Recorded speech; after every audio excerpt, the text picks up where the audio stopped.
It's the recruiting rundown here on Gamecock Central. Welcome in, everybody. Kendall Smith and Wes Mitchell joining you here. We hope that you all are doing well. Wes, you just had an exciting trip. How you doing? I'm good. Back in the saddle, hit the water a little bit, got away from the recruiting grind, left that to Chris Clark, but back hanging out with you and talking some football, Kendall. Lots of recruiting to get to here today, and a busy day for the Gamecocks yesterday. So we're recording this on Thursday. It's July 17th, but yesterday on Wednesday, a commitment for the Gamecocks, and it was a big recruiting win. South Carolina beating out Tennessee and Ole Miss for Kamari Blair. He is a four-star offensive tackle from Clarksville, Tennessee. And you talk about beating out schools like Tennessee, especially with a guy that is from the state of Tennessee. This was a big win for South Carolina and certainly someone that they wanted badly, Wes. So what are the Gamecocks getting in Kamari Blair? Yeah, I think to your point, Kendall, a big recruiting win, especially when you consider how many of these the last couple of weeks have just come down to the wire. And, of course, South Carolina wanting to add Tamarian Watkins. That one didn't go their way. P.J. Dean, Smoke Matthews, all of these have truly been down to the final day type recruitments. And Kamari Blair was the same way. It was kind of a consistent battle with Tennessee, with Ole Miss being in the mix pretty strongly there too. So I think first and foremost, you're getting maybe some of that momentum back. You're getting a big recruiting win that had other SEC schools that were not just heavily involved, but heavily pushing. And, Blair was a kid who was a little bit later onto the recruiting radar compared to some of the other highly recruited guys that South Carolina was after. But once the word got out on him, you really saw his recruiting list explode and really kind of quietly was a huge priority for South Carolina. Four-star guy, as you said, you're talking about a very high upside prospect on the offensive line. We've seen South Carolina basically – with the guys they target, especially that offensive tackle position, you're looking for overall upside, athleticism, that size and length. He's not quite as highly touted, as highly recruited as like a Josiah Thompson was, but that's one guy when they first started recruiting him, they kind of compared him to a little bit in their recruiting pitch to him was, look, you're going to have to put on some weight, right? But we've done that with Josiah Thompson. Here's the blueprint for what we want to do with you. And ultimately, again, it was down to, I think, the final hours, but the Gamecocks came out on top.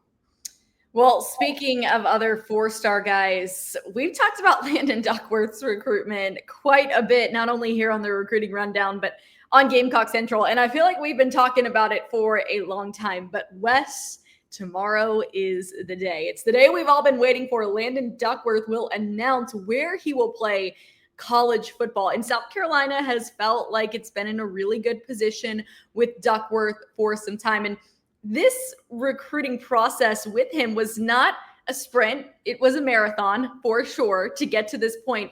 So South Carolina just needs to finish the race strong tomorrow. How confident do you feel that they'll be able to do that with Duckworth? Yeah, I think you have to feel really good about their current position. To keep your metaphor going, this is You've basically taken the final round, the final bend, and you can see the finish line after if you're running a marathon, and it's right there. And you're kind of looking around. There's not really anybody else in sight. You look at a lot of these other recruitments, and it's been just this final hour jockeying for position. And, unless a school has just quietly gotten into the mix and nobody knows about it, which just seems incredibly far-fetched, even for a 2026 recruiting cycle that has been just maybe one of the craziest ones to follow that I've followed. Unless that's the case, which I don't think it is, I really think South Carolina in an outstanding position to get their guy, which I think is the important part to note here, to note this, that, hey, they have wanted Duckworth for years now. He initially was offered by Dow Loggins. He was an early commitment to South Carolina, probably committed too early and just wanted to go through the process.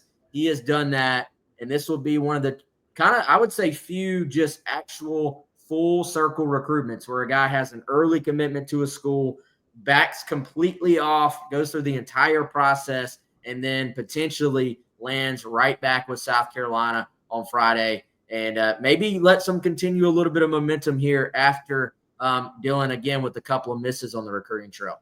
And for everyone wondering, what time can they expect to hear from Landon Duckworth tomorrow, Wes? That would be tomorrow evening. So I want to make sure that we have our right Eastern time, Central time. The time zones get confused a lot. So check Gamecock Central tomorrow morning. There'll be a free story up on Friday morning telling you how you can watch it if there's a stream and exactly when it's going to happen, Kendall. Perfect. Head over to GamecockCentral.com for more. We will keep you up to date on everything you need to know, with tomorrow being Landon Duckworth's commitment day. And we'll see if he ends up as a South Carolina Gamecock. Okay, Wes, we've got a lot of guys still on the radar for South Carolina. And I know we've talked about a couple of the recent misses for the Gamecocks, but also some wins here this week too. So as we look ahead over the next couple of weeks, obviously South Carolina is starting to really lock in on this 2025 football season and get ready for preseason practice and obviously for the first game at the end of August. But what do the next few weeks look like for South Carolina in terms of recruiting? Yeah, and for the most part, you're getting answers. Some of them you like the answers, some of them you didn't, but you're getting the answers on a lot of these top guys. So it will start to settle into being more of a football focus as opposed to a recruiting focus, I think, in Gamecock Nation the next few weeks. But there are a couple of guys that are still out there. Depending on when you watch this video, there's a receiver, Samorian Wingo. I'm not going into detail just because the timing of it, this may be completely old by the time you watch this video. He will announce, while we're recording this on Thursday, he's going to announce at about 2 o'clock. If something doesn't change, that's expected to more than likely be Miami. So that's why we're not going to go into too much detail there. Otherwise, I thought it was interesting. The South Carolina coaches and Sam Survey, who's in the recruiting office and handles offensive line, they were putting up graphics yesterday saying one more brick, like one more piece to the puzzle, talking about the offensive line. Of course, Kamari Blair plays offensive line. So kind of that big fish that's still out there for them right now is Darius Gray. He's a 5-star offensive lineman for Virginia. I'm sure we've talked about him here on the show. They've been after this kid for years. And really, Darius just put out his top 5 late last week. But the two teams that have had the most buzz forever on him have been LSU and South Carolina. So you have a real, I think, battle to the end. The interesting thing with Darius is this may be a marathon that is not anywhere close to ending. Now, we know in recruiting this stuff can change. The timelines can change quickly. But as of right now, the plan has been to just wait, to have a more traditional go through the season and then maybe decide more along National Signing Day. So that is kind of the big fish that we haven't really talked about today is Darius Gray. And, we'll see. I think South Carolina actually in a pretty good spot there. Of course, lots of LSU buzz too. And, there's a couple other guys out there. Cassie Barnes is a defensive back that South Carolina is involved with. And then the other part, Kendall, I expect them to keep working several of these guys that committed elsewhere. Your Smoke Matthews, your Tamarian Watkins, maybe your PJ Deans. Those guys, I think, will remain on the radar for South Carolina in the coming months.